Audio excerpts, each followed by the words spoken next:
Olá, amigos. Hoje eu gostaria de dar uma sugestão para vocês. Nos anos 70 foi um período que eu li vários livros, assim, né?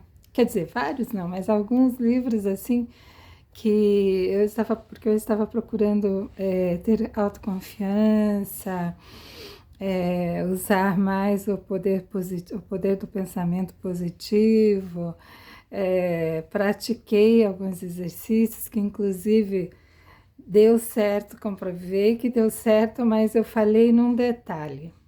Quando eu li O Poder do Pensamento Positivo.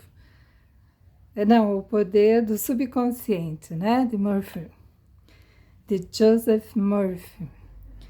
E eu pratiquei bastante naquela época, depois esqueci, sabe? Que a mente da gente é preguiçosa mesmo. Se você não tem determinação nas coisas, você não vai adiante. Mas na época eu praticava. E aí eu comprovei por mim mesma que deu certo uma certa coisa que eu queria.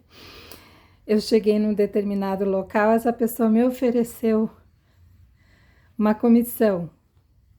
A comissão era o valor que eu queria, que eu estava mentalizando. Mas o que aconteceu? Eu errei num ponto. Eu não imaginei eu recebendo essa quantia. E as coisas correram de tal maneira que estava tudo certo para ser meu. Mas eu acredito que uma outra pessoa tenha se passado por mim, porque aquela pessoa que me ofereceu só me viu uma única vez, porque eu já tinha saído de uma empresa que eu estava vendendo revista e tal. Eu acredito que alguém deve ter recebido por mim. Eu não recebi, porque eu não finalizei, sabe? Eu não finalizei eu recebendo. Você tem que mentalizar todos os detalhes. Quando você quer muito uma coisa, você mentaliza, faz os exercícios, mas você tem que cuidar dos detalhes. Você pede, você recebe, né? Faltou receber. Então, assim, eu só estou falando isso para vocês porque eu comprovei isso. Então é um livro bom para se ler. O Poder do Subconsciente, de Joseph Murphy. Outro livro que eu li um pouquinho depois, perto mais dos anos 90. Como Vender o Seu Trabalho, de Joy Girard. É esse livro aqui. Muito bom também. Como Vender o Seu Trabalho. Eu vou resumir mais ou menos alguma parte aqui, não vou ler, claro, não vou ler o livro todo, nem sei se eu posso ler o livro todo, não sei se é de domínio público, mas é assim. Nesse livro, ele ensina os passos como você vai vender a tua imagem, porque quando você se propõe a vender algo, carro, casa, imóveis, essa coisa toda, qualquer produto, o primeiro produto é você, somos nós. Então, a nossa imagem, nós vamos vender primeiro a nossa imagem, o nosso comportamento, o nosso caráter, né, o nosso conhecimento, a maneira como nos vestimos, como nos maquiamos, como nós cuidamos do nosso corpo, a nossa higiene, né? Então, tudo isso é a imagem que você vende, porque todo produto, quando você vê na loja, você primeiro, o que te chama a atenção? É se é bonito, não é? Se a imagem é bonita, você chega para ver. Depois você vai apreciando o tecido, se for roupa, o carro, se por dentro é bonito, né? Porque se for por fora chamou atenção, mas você vai querer saber os outros detalhes do carro, por exemplo. Ai, a casa é linda, mas e daí por dentro? É de acordo com o que eu quero? Então, todo é nesse sentido que ele fala. Então, primeiro é a tua imagem, você vai vender a tua imagem.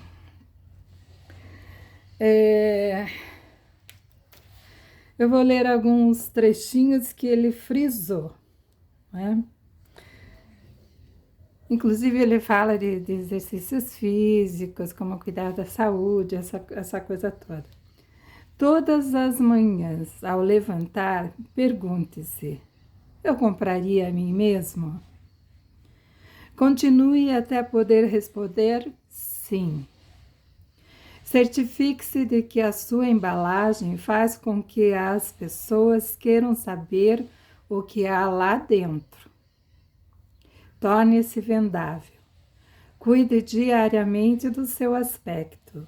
Corpo limpo, rosto lavado e barbeado se você for um homem, ou atraentemente maquiado se for mulher. Ande ereto. Mantenha os ombros para trás como um indivíduo número 1. Se tiver alguma banha, livre-se dela. Exercite-se. Estou precisando também disso. Verifique o vestuário. As roupas estão limpas e passadas? Os sapatos engraxados? O terno, a camisa e a gravata combinam entre si? O vestido ou a saia e a blusa ou o costume são de bom gosto? Vista-se de acordo com a ocasião. Não se enfeite como uma árvore de Natal para uma entrevista com o patrão. Alguns detalhes aqui. Agora eu vou ler um trecho do livro, não é muito grande, que é para estimular a autoconfiança. A autoconfiança e a coragem são as palavras do Joy, né? Joy Girard. Falta total de confiança é coisa que não existe. Todo mundo tem confiança em alguma coisa. Se você está deprimido e admite o fato, isso mostra que você tem uma certa confiança em sua depressão. Essa confiança nunca o decepcionará. O que talvez o decepcione são as coisas em que você deposita sua confiança. O que talvez o decepcione são as coisas em que você deposita sua confiança. Se você deseja se promover com sucesso, é imprescindível que você tenha confiança em si mesmo e que também confie no êxito dessa autopromoção. Essa confiança, por sua vez, produz coragem. Temos de confiar em nós mesmos, porque se não confiarmos, como é que poderemos esperar que uma outra pessoa deposite confiança em nós? Essa autoconfiança deve ser, portanto, estimulada. Na vida, com frequência, sofremos fracassos, somos derrubados e temos de nos levantar novamente. Isso aconteceu comigo muitas vezes. Eu teria vergonha de tocar no assunto se não tivesse tirado ensinamentos da experiência e dela adquirido uma maior autoconfiança e coragem. Quero lhe contar sobre uma ocasião em que a minha autoconfiança quase me abandonou. No início de 1976, recebi um telefonema do Dr. Norman Vincent, que é o maior advogado das atitudes confiantes. Ele já ajudou inúmeras pessoas em desespero a vencer o medo e é meu amigo. Já falei a seu respeito antes e tornarei a falar, não só porque eu o admiro como pessoa, mas também porque foi ele quem me ensinou algumas das maiores lições que aprendi na vida. Ele apelidou-me de o pensador positivo número 1 do mundo. Se é que o sou, devo a ele. No telefonema ele disse-me mais ou menos o seguinte: Joey, quero que você e sua mulher venham a Nova York, à minha igreja. Por favor, quero que ambos venham. Eu conhecia suficientemente bem o Dr. Peel para suspeitar de que, além de uma visita social, o convite devia ter outra finalidade. Fiquei à espera. Joy, quero que venha a Nova York para rezar comigo. Rezar com ele? Pode imaginar o efeito que essas palavras tiveram em Joy Girard? Quem era eu para rezar com Norman Vincent, talvez o clérigo mais conhecido dos Estados Unidos? Quem era eu para supor que tivesse alguma coisa para oferecer a quem dedicara toda a vida a ajudar os outros? Minha autoconfiança começou a derreter como gelo ao sol. A 4 de abril de 1976, eu estava sentado na primeira fila de sua igreja, preso às palavras que saíam de sua boca. As palavras mais poderosas do mundo é o título agora. Quero lhes falar sobre as duas palavras mais poderosas do mundo, disse o Dr. Pugh. A primeira só tem 2 letras, mas sua força remove montanhas. A frase ecoou em seus lábios como um trovão. Essa palavra é fé. Fé. Tenha fé em si mesmo. Fé no próximo, fé em sua capacidade, fé no presente, fé em seu futuro.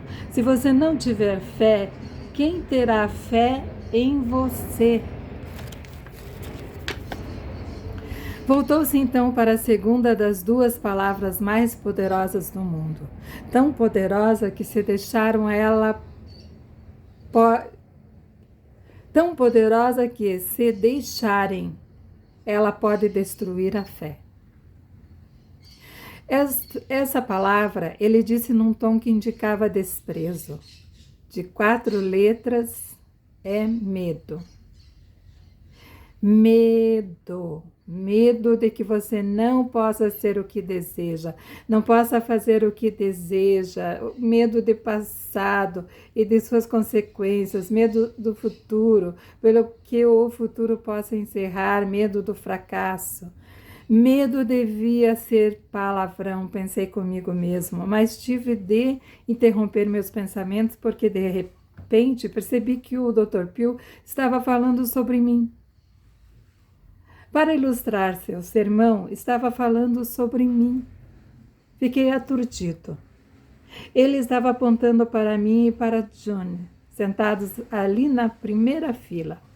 A essa altura, quando senti os olhares da congregação concentrados na minha nuca, o resto da minha autoconfiança evaporou-se. Medo e fé. Fracasso e sucesso. A história de minha vida. Minha mente voltou ao passado enquanto ele relembrava minha infância no gueto de Detroit.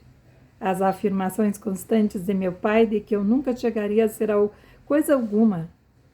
As asserções igualmente constantes de minha mãe de que eu poderia transpor qualquer obstáculo se empregasse a minha força de vontade. Eis o resumo da narrativa do Dr. Pugh a meu respeito naquela manhã de domingo. Eu consegui uma boa situação financeira, construindo casas para particulares. Meu casamento era feliz, eu tinha uma mulher maravilhosa e 2 filhos excelentes, Joy Jr. e Grace.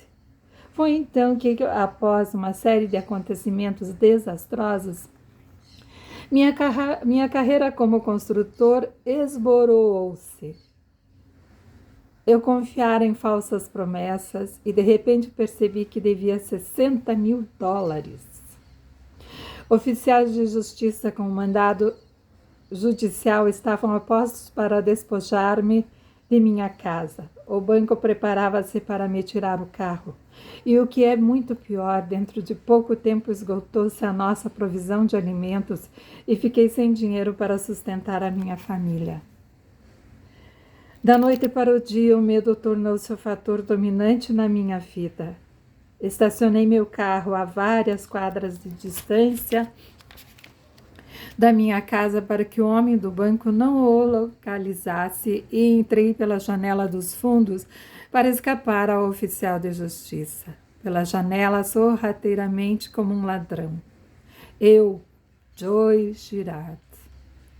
Fiz uma brincadeira desonesta com meus garotos porque estava apavorado que um oficial de justiça conseguisse entrar em minha casa e entregar minha intimação.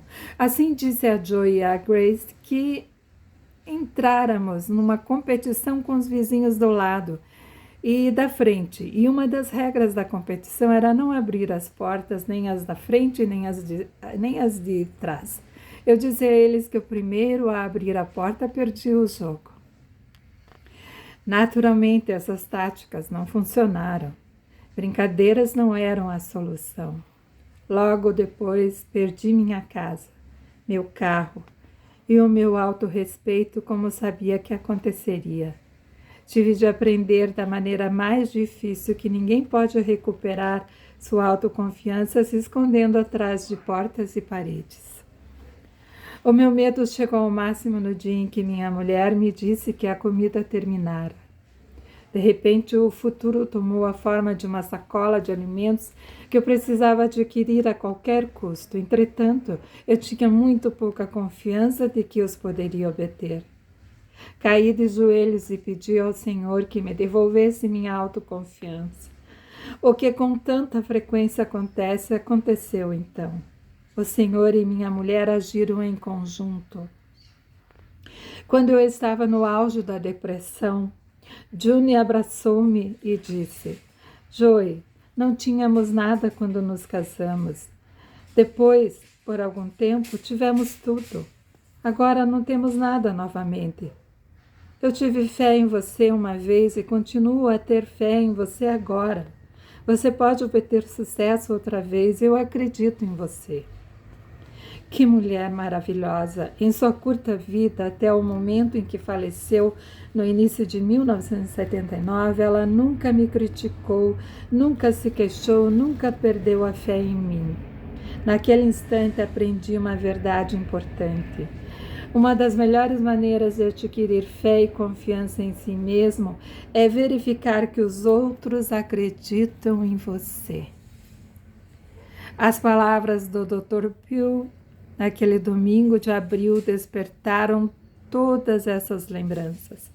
Comecei tudo de novo, tentando recuperar a minha autoconfiança. Procurei uma das mais importantes revendedoras de automóveis de Detroit e pedi um emprego de vendedor. Don Halley, o gerente de vendas, o homem que me deu uma chance, inicialmente relutou.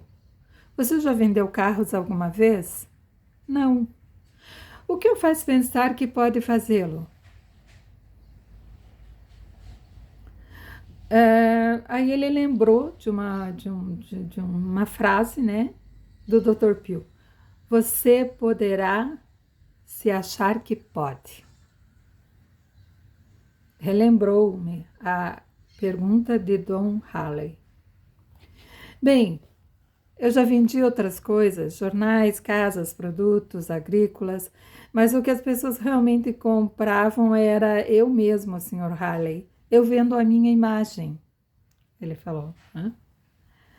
A essa altura eu já adquirira suficiente autoconfiança para esquecer que eu tinha 35 anos e que muitos achavam que o campo de vendas era reduto de gente muito jovem.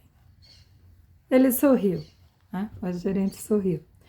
Estamos no auge do inverno, Girard. As vendas estão em baixa. Se eu o contratar, arrisco-me a provocar um motim entre outros vendedores.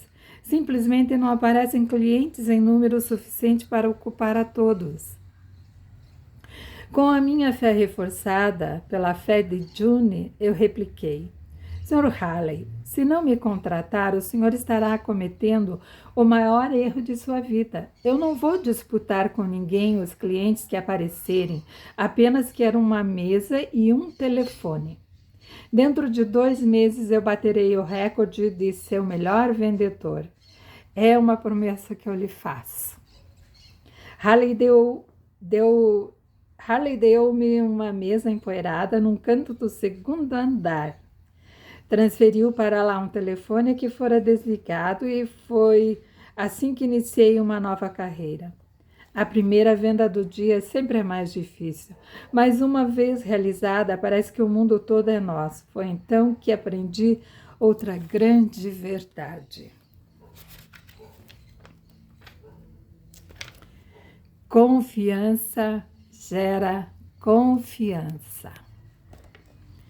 Isso funciona em todas as áreas da vida, não apenas na venda de carros. Como eu dissera a Don Harley, eu estava vendendo a minha imagem.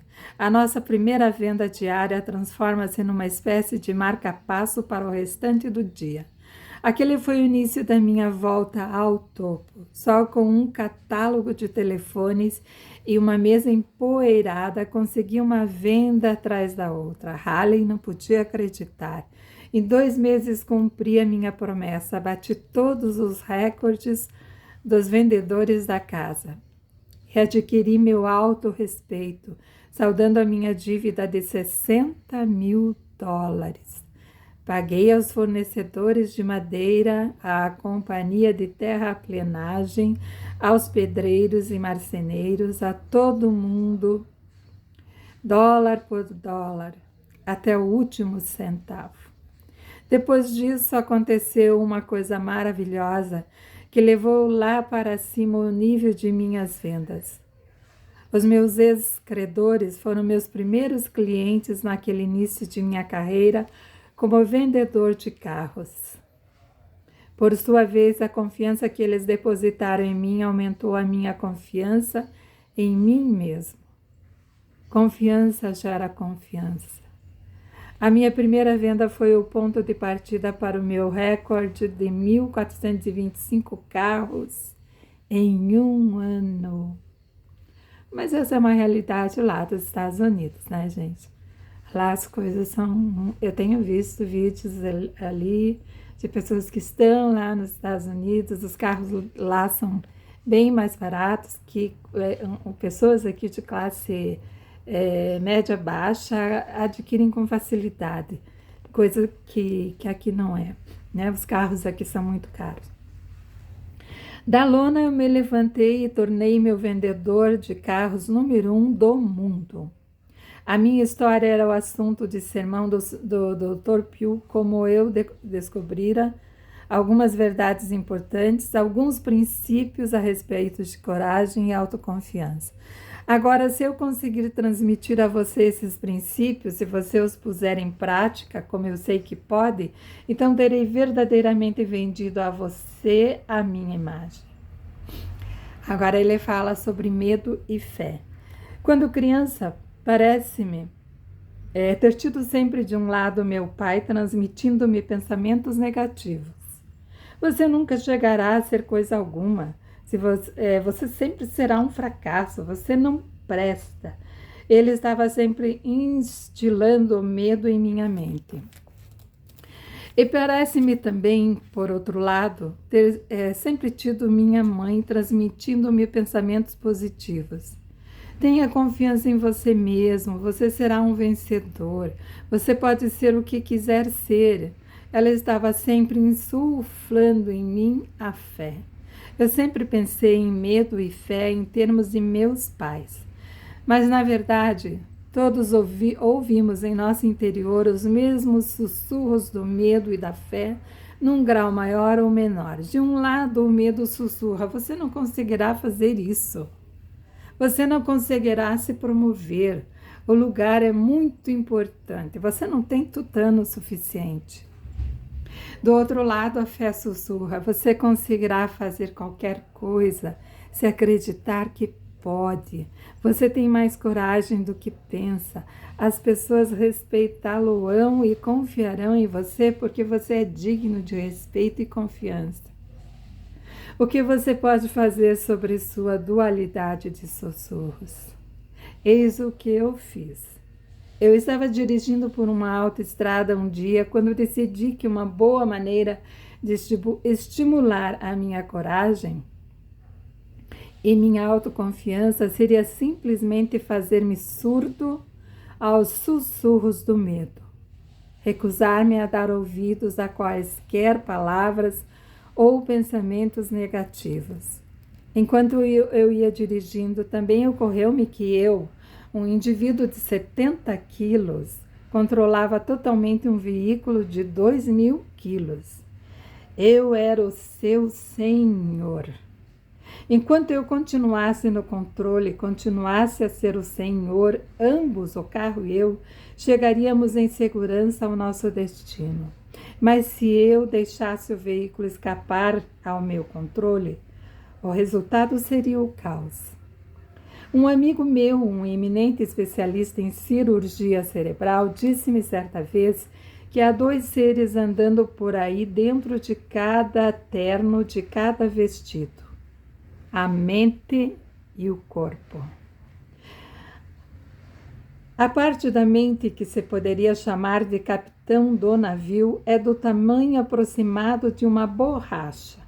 Entretanto, apesar de pequena, quando a mente impõe-se sobre a matéria, podem ocorrer poderosas alterações. Mas, infelizmente, como ressalva o meu amigo cirurgião, apenas umas 5% das pessoas deixam-se controlar por suas mentes. As outras 95% são controladas por seus corpos.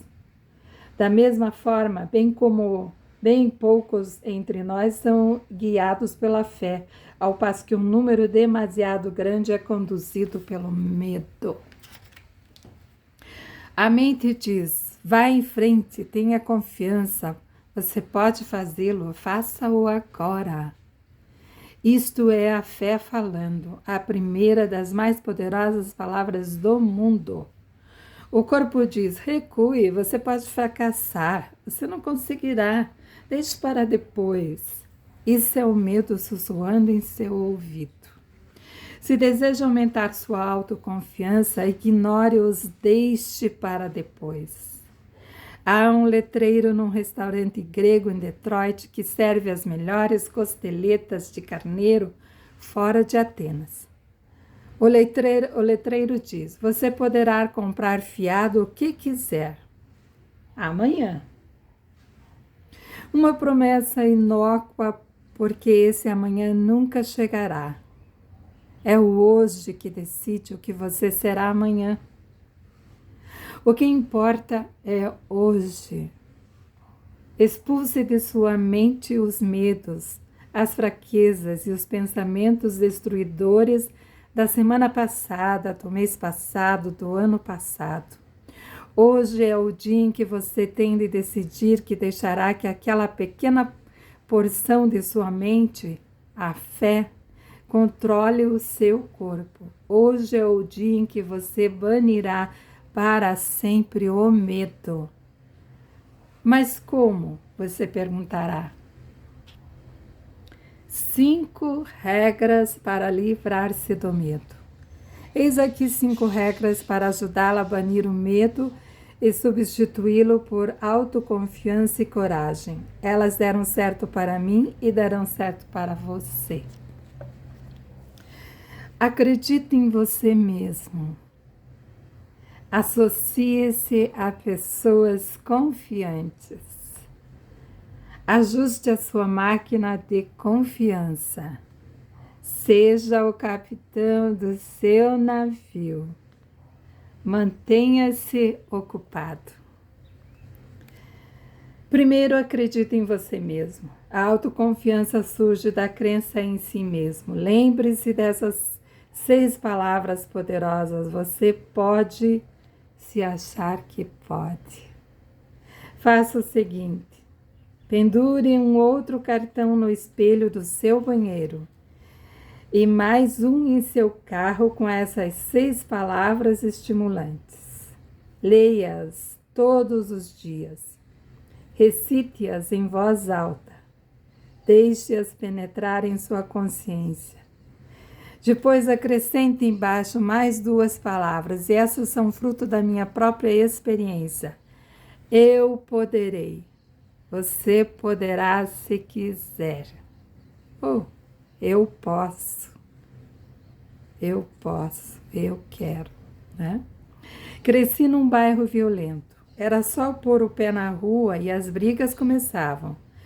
Transformei-me num valentão, num arruaceiro para sobreviver. Tive de vencer no soco todos os bambas da rua. Foram as palavras da minha mãe que me deram confiança. Você pode vencê-los, Joey, se achar que pode. Depois de algum tempo, minha autoconfiança tornou-se evidente e não precisei mais brigar com todo mundo para sobreviver na minha zona, no meu bairro, né? Na minha comunidade. Minha autoconfiança acarretara o respeito dos outros. A minha autoconfiança acarretou o respeito dos outros. Segundo, associe-se a pessoas confiantes. Mantenha a distância de pessoas negativas e medrosas. Lembro-me de alguns anos atrás, quando os Estados Unidos viram-se diante de uma possível crise de petróleo e o combustível tornou-se um fator negativo na venda de veículos. As pessoas pararam de comprar. Alguns vendedores da minha revendedora perderam a confiança e largaram seus empregos. Tomei por princípio associar-me apenas com os vendedores que não temiam o futuro, que ainda confiavam em sua capacidade de venda, com crise do petróleo ou não. Com isso, eu reforçava minha autoconfiança. Lembre-se, confiança gera confiança. Terceiro, ajuste sua máquina de confiança. Um conferencista famoso que fala com frequência em cursos de treinamento e seminários de vendedores estava certa vez procurando um tema para inspirar as pessoas a desenvolver a autoconfiança. Ao dirigir-se ao local de uma palestra em Ohio, ele viu um cartaz na estrada anunciando um conhecido aditivo, um detergente que é acrescentado à gasolina.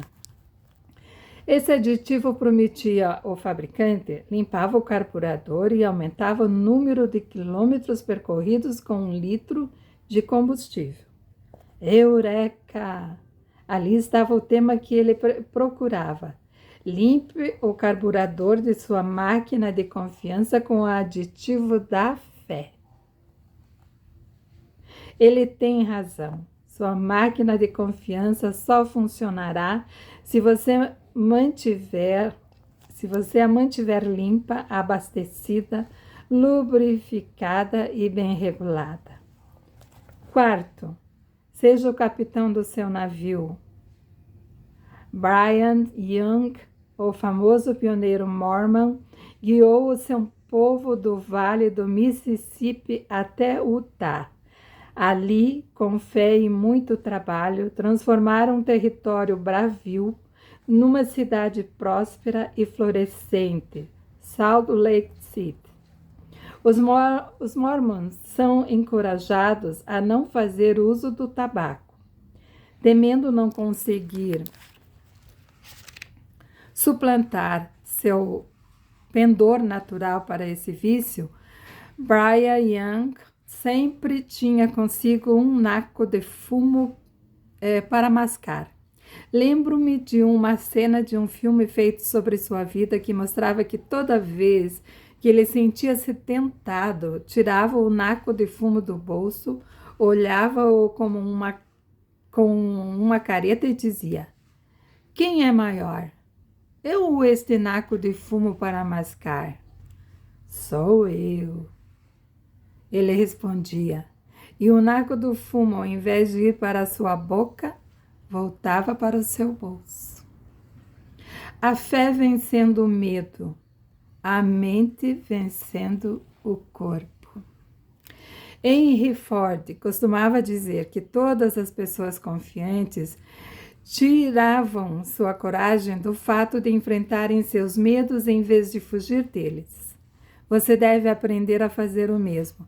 Enfrente corajosamente suas dúvidas e diga: quem é maior, elas ou eu? Depois meta-as no bolso. Seja o capitão do seu navio. Quinto, mantenha-se ocupado. O medo e a desconfiança não encontram terreno propício numa pessoa atarefada. Em 1974, a venda de automóveis na área metropolitana de Detroit, que era até então permitida 6 dias na semana, foi proibida aos sábados. Minha cidade tornou-se a única área dos Estados Unidos em que os vendedores de carros passaram a trabalhar apenas de segunda a sexta. Sendo os sábados os dias em que eu realizava o maior número de vendas, julguei a princípio que iria ter prejuízo, mas só até o momento em que comecei a dar ouvidos aos sussurros da fé. Abasteci a minha máquina de confiança, limpei seu carburador e mergulhei no trabalho. Eu disse a mim mesmo que o mercado de carros continuava intacto, que as pessoas continuavam precisando de carros, e simplesmente percebi que precisava realizar em 5 dias o mesmo trabalho que me acostumara a fazer em 6. Vi-me tão atarefado que não tive tempo para pensar se iria ou não conseguir. Os resultados? Naquele primeiro ano, vendi na nova semana de 5 dias quase o mesmo dos anos anteriores. Na verdade, o meu total foi apenas 49 carros, inferior ao do ano anterior. Numa recente viagem de férias, aproveitei para tirar alguns instantâneos com uma câmera Instamatic, novinha que minha mulher me presenteara. Suas palavras na ocasião têm relação com o conteúdo deste capítulo.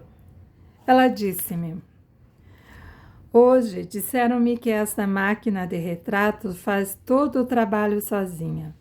Você bate as fotos com confiança. Não precisa pensar em fatômetros, nem em distância focal, nem ter medo do resultado. Ela estava com a razão. Mas aquela Instamatic fez por mim mais do que simplesmente tirar bons retratos. Eu quis saber como tinha surgido aquela maravilha de bolso. Encontrei a resposta no livro de B.C. Forbes, Os Homens que Tornaram Grande a América. Achei uma história fantástica sobre alguém que sobrepujara seus medos e adquirira coragem e autoconfiança. Ninguém tivera mais necessidade disso do que aquele jovem inventor de Nova York, que com o tempo iria transformar o seu país numa nação de fotógrafos. Apenas uma forte crença em si mesmo salvou-o da pobreza e do desespero.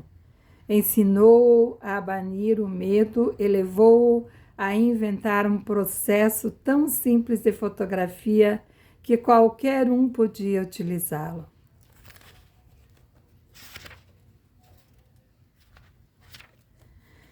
George Eastman e a Kodak.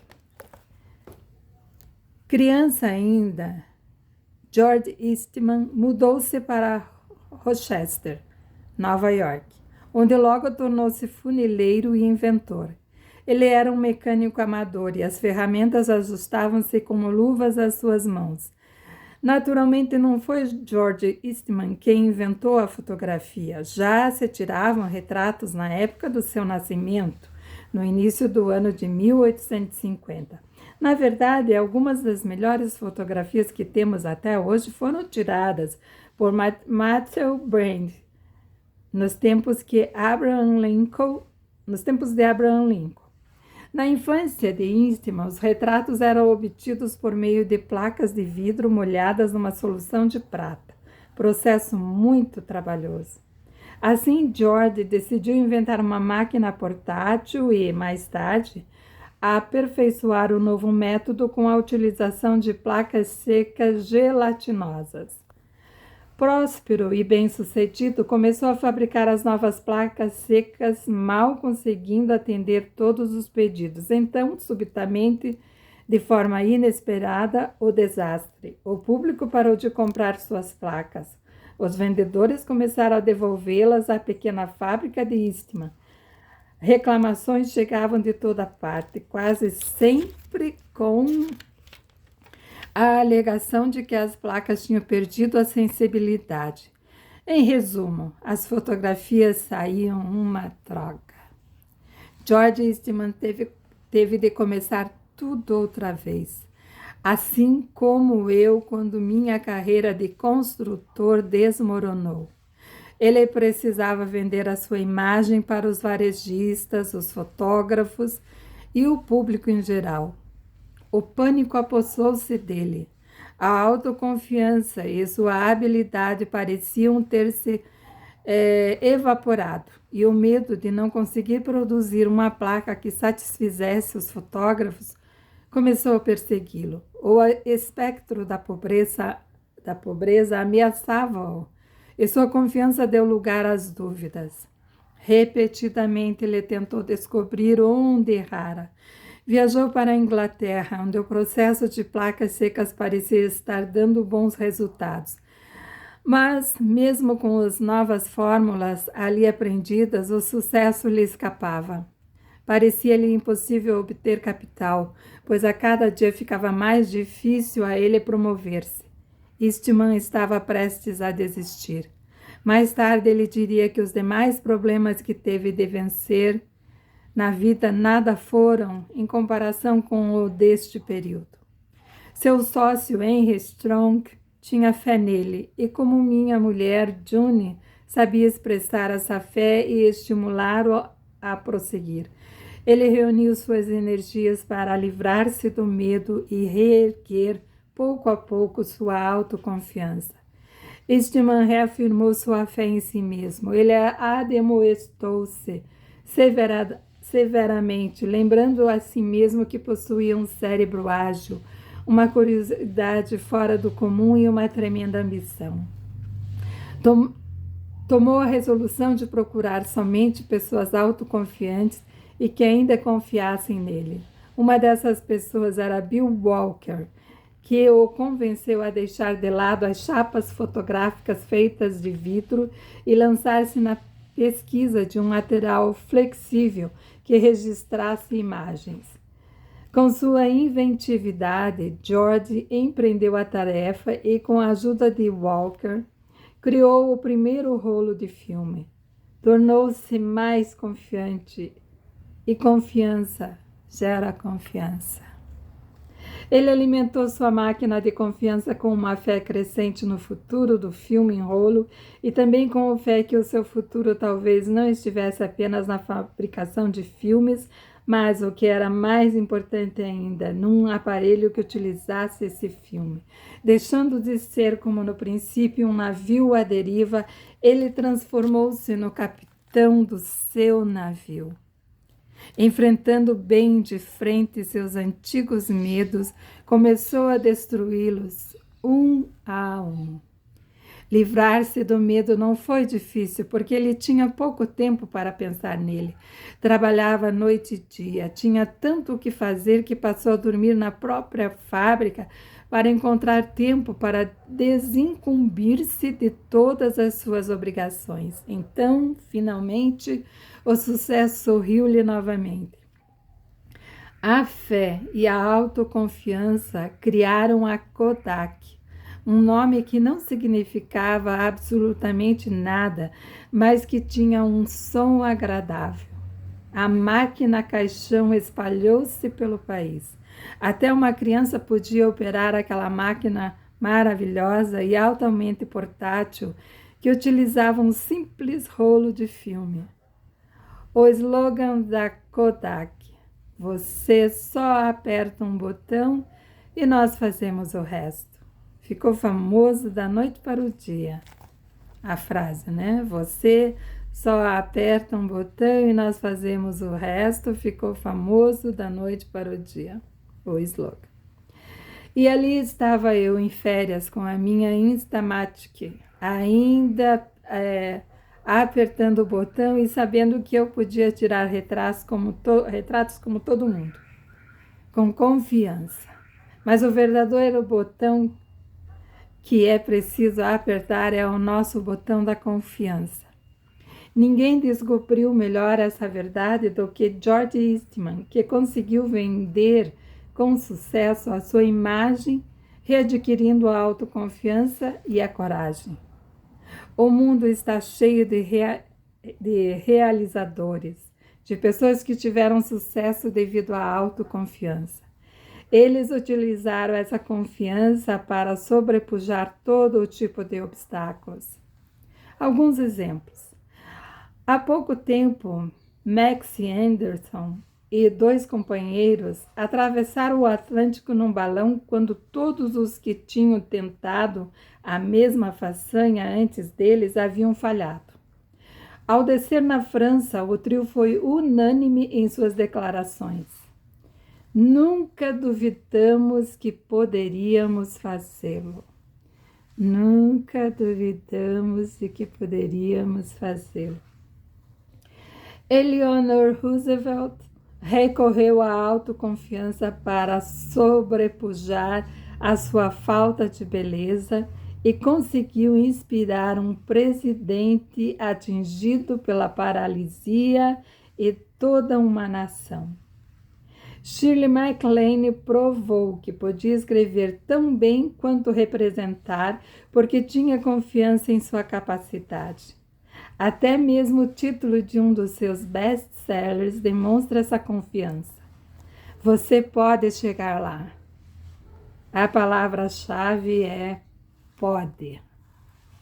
Charles Kettering propôs-se fabricar um dispositivo de arranque para motores de combustão quando todos os seus colegas afirmavam que isso não podia ser feito. O dispositivo foi lançado num Cadillac. Como essas, há inúmeras outras pessoas, mas todas que conseguiram vender com sucesso a sua imagem no mundo dos negócios, na política ou nas artes cênicas ou na literatura, eram pessoas que acreditavam que podiam fazer e que fizeram. Pessoas que praticaram o eu posso e faço. Você pode transformar suas fraquezas em seus pontos fortes. Você pode encontrar coragem para enfrentar qualquer situação em que precise se promover. Você pode transformar suas dúvidas em fé.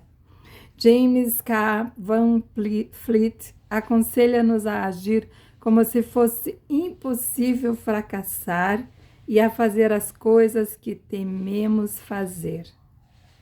Ouça-o. Faça agora o seguinte: acredite em si mesmo. Pendure cartões com as palavras "Eu acredito em mim mesmo" em sua casa, em seu carro, no escritório, em sua loja ou escaninho. Repita essas palavras 10 vezes por dia.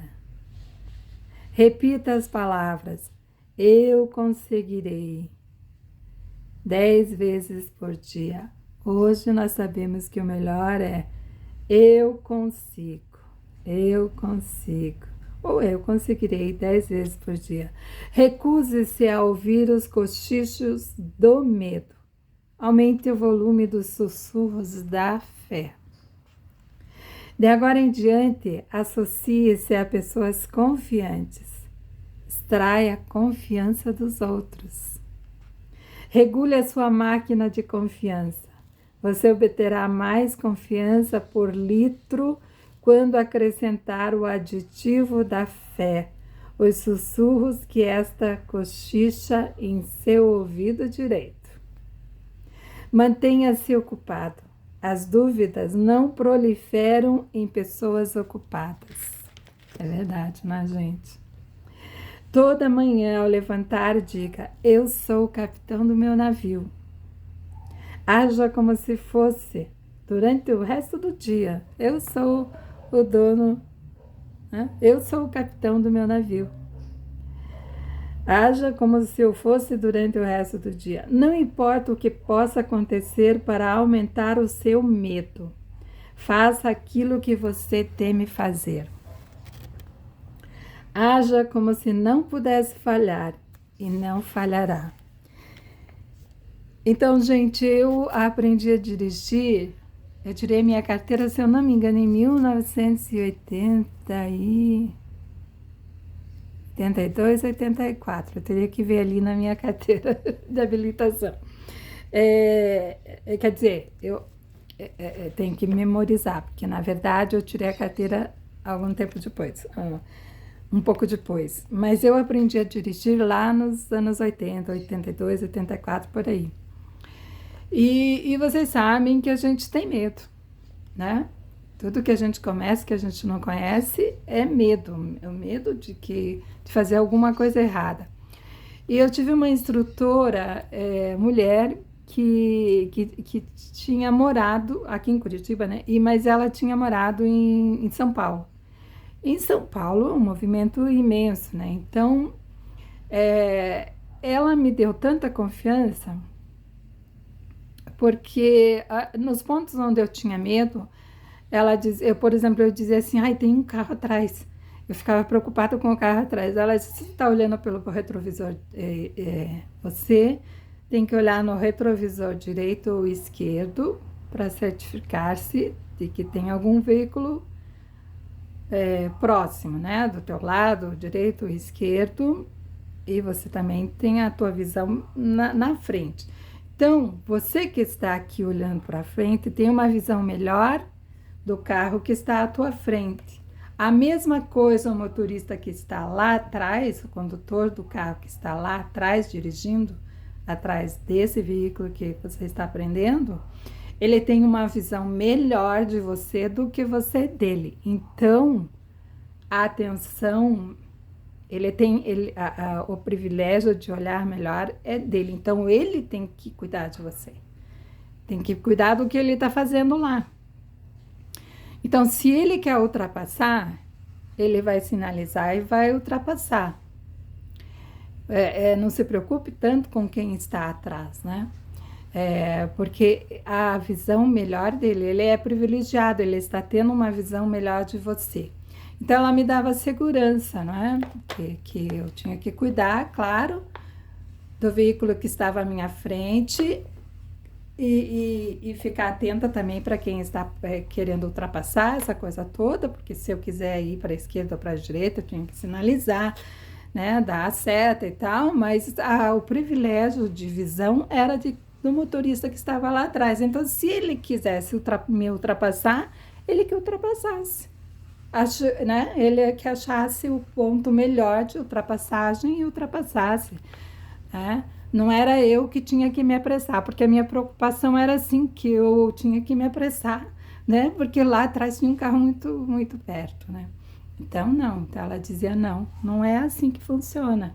Se ele quer ultrapassar você, ele vai achar o ponto certo e ele vai ultrapassar. Ele não pode te apressar, né? E outros detalhes, assim, né, de iniciar a dirigir, outros medos, e aí sempre eu lembrava disso, e como eu tinha lido esse livro, eu sempre lembrava dessa frase aqui. Eu sou o capitão do meu navio, quando eu estava no carro, principalmente quando eu comecei a dirigir sozinha. Eu sou o capitão do meu navio, quer dizer, eu estou sob o controle, quer dizer, eu estou controlando o carro. O carro não vai fazer nada que eu não queira fazer, né? Quem decide sou eu. Então, eu estou comandando o veículo, então depende de mim. E faça o que você tem medo. O que você tem medo? De sair, ir para o centro, dirigir, ultrapassar. Então, tomando todos os cuidados, né? Cheguei ao ponto de viajar para Santa Catarina com o maior medo. Tinha um medo no início de ultrapassar os caminhoneiros, né? No início eu ficava muito atrás deles, inclusive, até adquirir confiança de ultrapassagem.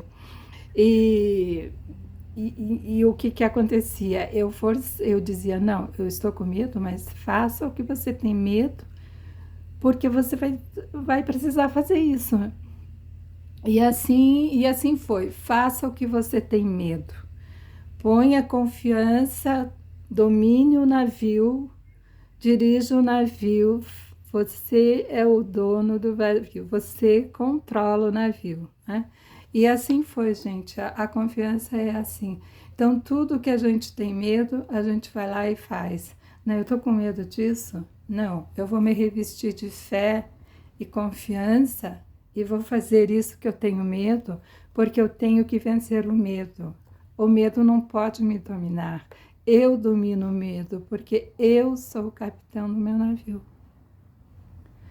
Então é assim, por que que eu resolvi ler isso para vocês? Pelo seguinte, é, me chocou um pouquinho essa notícia daquele pai de família lá do Rio Grande do Sul, agora dia 24 e 25, que matou, né, a mãe, a sogra, a esposa, o filho e depois se matou.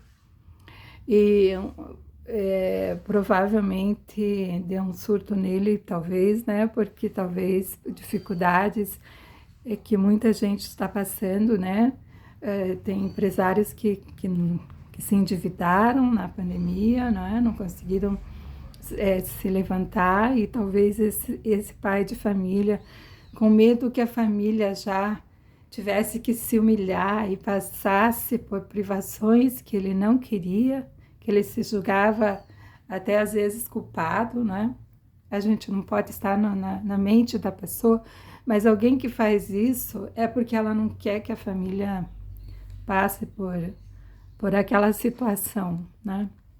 Ele até podia tirar a vida dele e deixá-los, mas aí não resolveria o caso, porque o que ele não queria é que a família passasse privações. Eu estou supondo, né, gente? Porque falaram que ele era empresário, essa coisa toda. Eu pensei assim, né? Alguma coisa nesse sentido, porque. Então eu pensei assim, nossa, eu vou fazer alguma coisa que seja útil para as pessoas, porque, gente, quem que não passou por sufoco, né? Eu já passei por vários sufocos na minha vida. Desde que eu me entendo por gente, desde criança, entende? Então, as famílias têm os altos e baixos, né?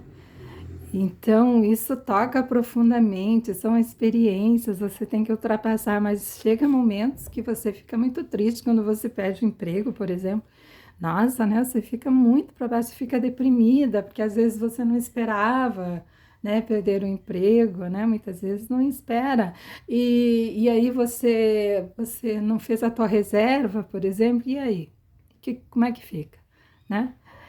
Então, é complicado um pai de família que perde o emprego e às vezes tem que pagar aluguel, aquela coisa toda, ou então financiou uma casa própria e daí não tem como pagar, e aí só cartinhas cobrando, boletos cobrando, telefonemas cobrando, e os bancos não têm dó, não tem dó. Na hora de facilitar empréstimo, facilitam muito, mas na hora de cobrar, é ali, diário, né, gente? Então, é complicado, é complicado. Então, gente,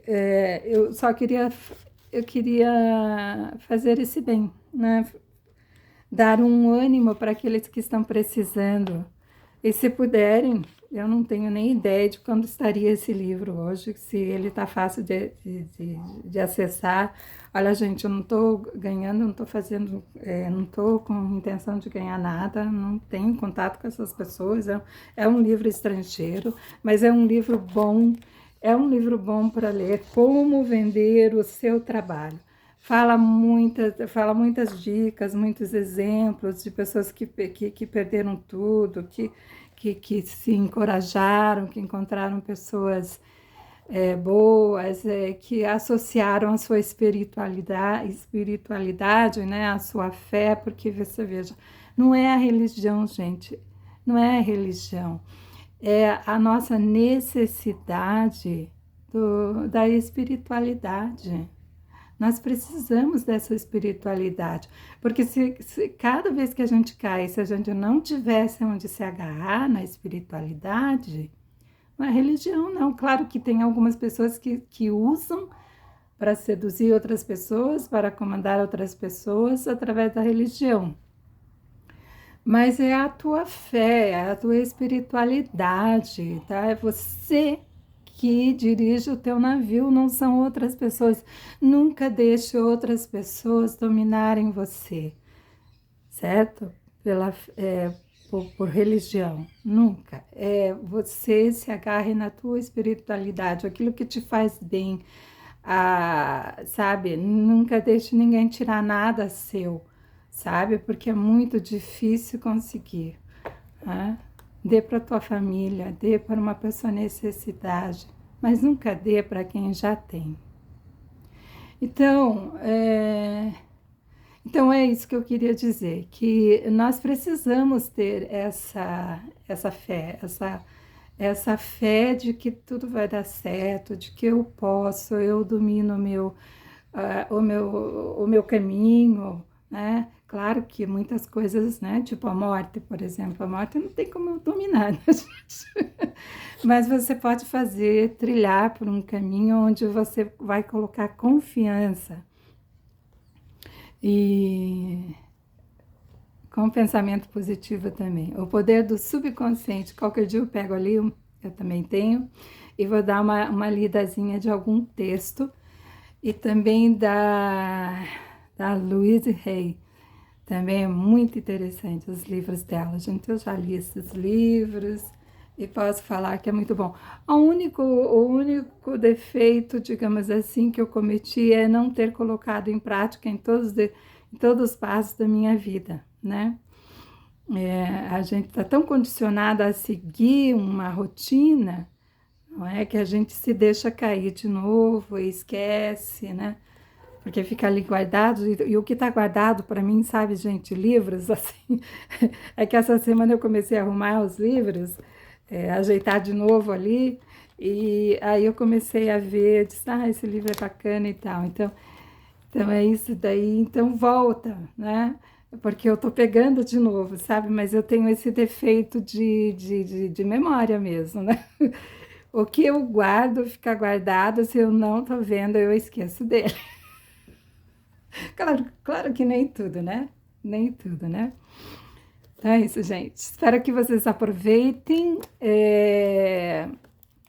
essas dicas aqui, que eu tenha de alguma maneira colocado uma chama de autoconfiança, de vontade, essas frases vão fazer muito bem para vocês. Fez bem para mim na época que eu estava precisando, e eu acredito que vai ajudar algumas pessoas.